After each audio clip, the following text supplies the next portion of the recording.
Hi YouTube, welcome to Bohicaville. I'm Paul. Today is Monday, October 14th, 2013.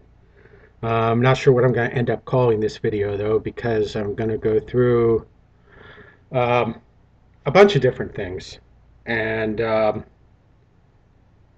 as I alluded to in one of my videos yesterday, I am not a doomsday, I'm not one of those doomsday apocalypse people. I don't think we're facing a doomsday or apocalyptic scenario. I do, however, believe that we are coming very close to being at the end of the American empire. Okay, all empires fall eventually. And I think the American empire has just about played itself out. We have first of all, we just have major distractions from all over the media. Um, we have all kinds of entertainment trying to titillate and amuse us at any hour of the day. Um, we have all kinds of stuff on the internet designed to titillate and amuse us.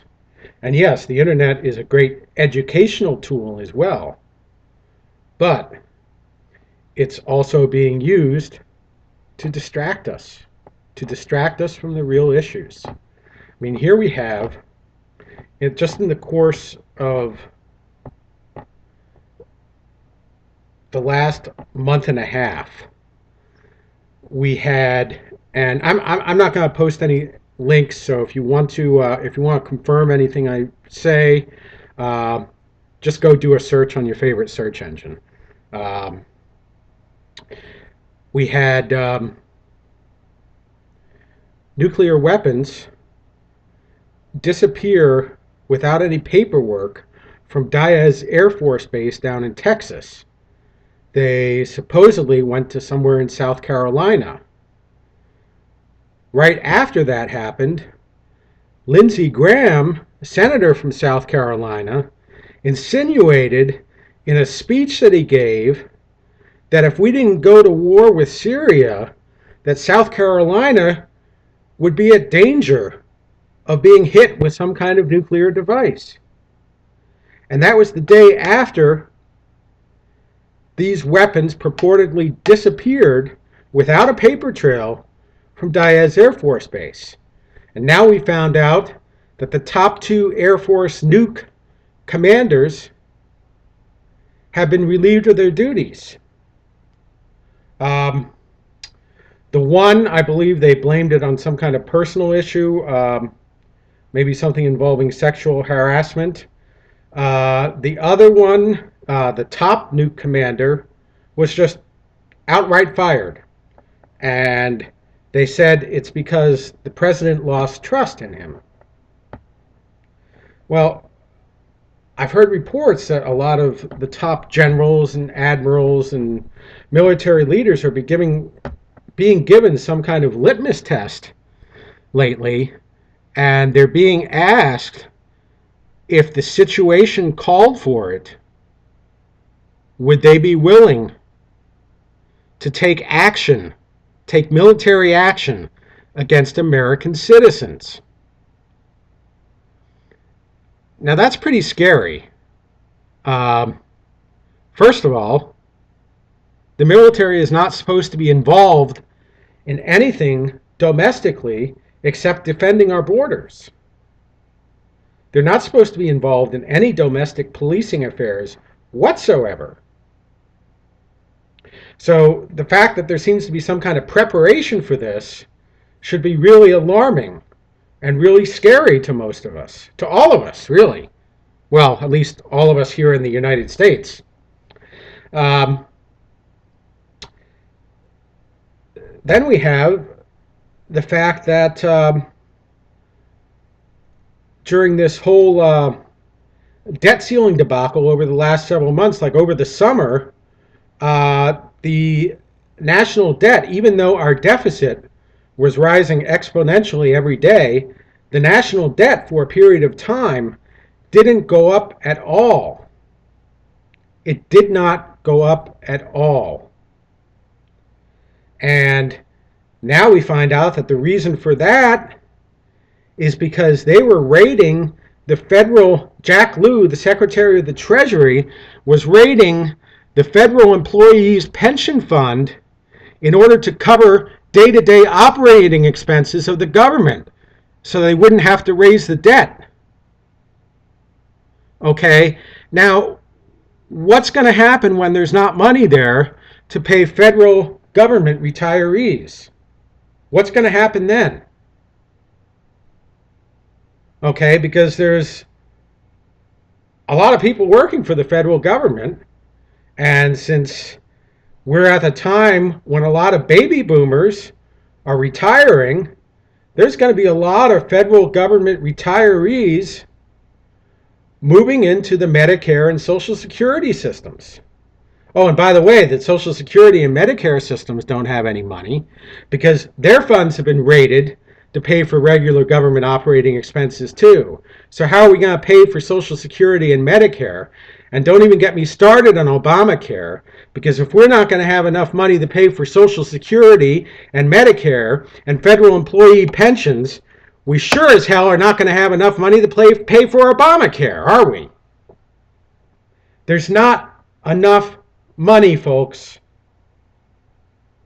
The money is not going to exist, and they can't keep creating the money out of thin air forever. Eventually, it's going to collapse upon itself. Okay, I'm not an economist. In fact, I'm financially not very smart at all. But even I can understand that you can't keep spending money forever that doesn't exist. The money doesn't exist. Where is it going to come from?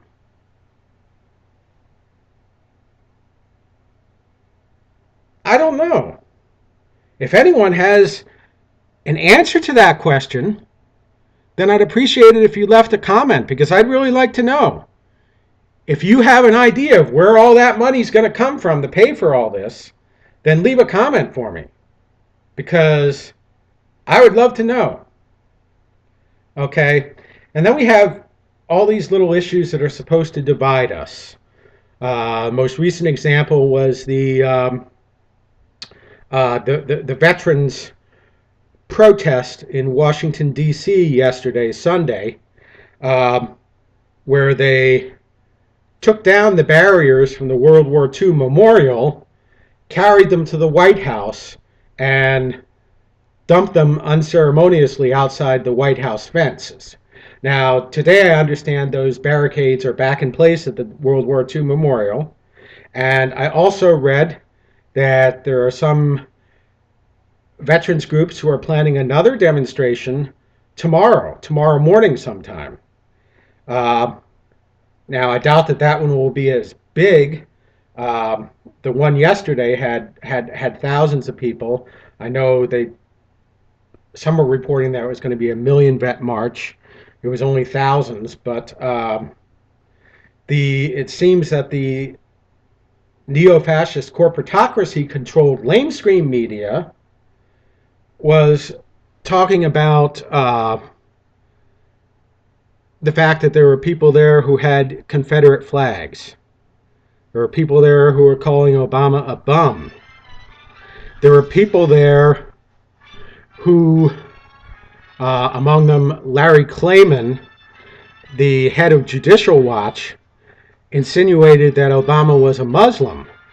So there are people in the lamestream media that were insinuating that all of the protesters were these racist, bigoted idiots, when in fact it was only a small handful of the protesters.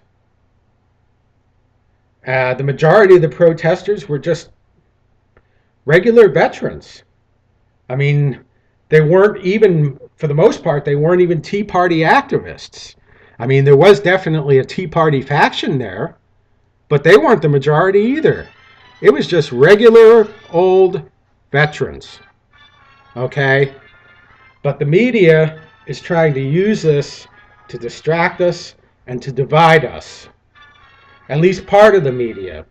If you look at Fox News, then they'll be reporting about how patriotic these veterans are. And they'll be telling us that the rest of the media is all wrong. But they're part of the ploy to divide us too. It's divide and conquer, folks. And we are headed towards a dangerous cliff here. Okay, and I don't know how soon we're going to reach that cliff because I'm just not that smart.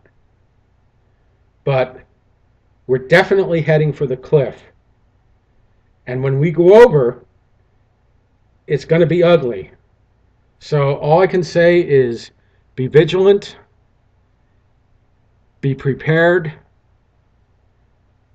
and be ready. Okay? Don't be like the EBT recipients were over the weekend. And I feel for those people, most of them, the ones who didn't go and raid the Walmarts anyway. I mean, the ones who were actually just trying to feed their families. I mean, what's going to what's going to happen if we have some type of cyber attack? And by the way, the the outgoing head of Department of Homeland Security, Janet Napolitano, warned us before she left office that it's not a matter of if we experience some kind of cyber attack here in the United States. It's a matter of when. Okay? There was no ifs about it. It was when. Okay? So, we're facing potentially some type of cyber event that would most certainly take down the EBT cards and most of the internet along with it, which would be a catastrophe in and of itself. Okay, and then we have these missing nukes from Diaz Air Force Base. Where are they? Are they going to be used to set off some kind of EMP to take out the whole electrical grid? Or are they going to be used to set up some type of false flag event somewhere in some populated area? Okay. What happens if Congress doesn't make a deal and we default on the debt ceiling? What happens then? Okay, that could really cause us to rapidly accelerate towards that cliff. Okay, and again, I'm not trying to be a doomsdayer here.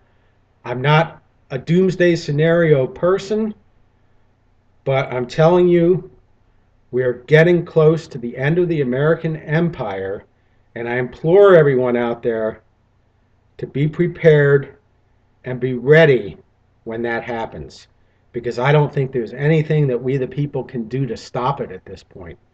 It's like a steamrolling freight train, and we can't stop it. The only thing we can do is try to be as prepared as possible. Keep lots of water on hand. Keep lots of food on hand. That's all I have for tonight. Ciao.